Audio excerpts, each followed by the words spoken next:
Saw the pastors as a couple, but the amazing woman leading worship and just right there alongside in her grace zone. And at 5 years old, Nadia said, I want, for the rest of my life, I want to be called to building God's house. And so what would happen if there was just like, no, sorry, that's just for the men, that's just for the... Then my wife wouldn't be doing what she's doing, she wouldn't have reached me, I wouldn't be saved, we wouldn't be doing what we're doing. So I think as well, it actually gives vision to others to realise, hey, it's not a man's club, actually it's a God's call, purpose, like it's a real full picture. And I don't think we have a culture of man's club, like don't get me wrong, I don't think we have that culture, but at the same time, I think it's a healthy thing.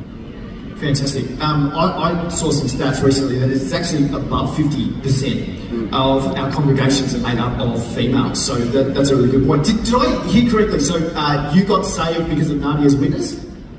Yeah, she flew to convert. Flew to convert. Come on, and she just won't stop the first part. Well, she knows she has stopped. I'll just pray for more of her. That is brilliant. Helen, can I ask, what do you think are perhaps some of the roadblocks to women actually putting up their hand to lead?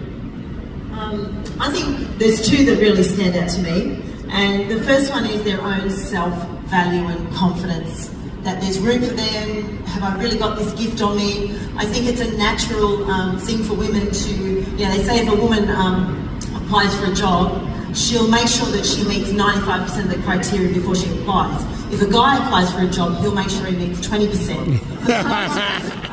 he'll make it work, whereas women tend to feel like they have to be well qualified. So for girls to just step up to the plate, it takes a lot more, I think, self-confidence and self-belief than it does generally for men. And these are general statements, of course. So I think for women, they need a lot of encouragement. They need a lot of people drawing them out. Come on, I believe in you. I think you can do this. So I think the power of both men and women speaking that into women is really valuable. And from what I've noticed, and as I'm maturing, is I think the other big roadblock for women is this: we go through a lot of really dramatic seasons in our lives. Men tend to go through life just on a pretty smooth trajectory, whereas girls, we'll be running hard and then we find ourselves having babies and it sidelines us for a little while. We're trying to still do it all, but can we? And navigating family well and really valuing our family and the kingdom call of family. And then we want to step back in the game, and then as our family's maturing, and then we go through another whole transformation that no one talks about in the middle of our lives. That, wow, that turned us upside down again. And so just this, women sort of have to, they sort of step in and out and thinking about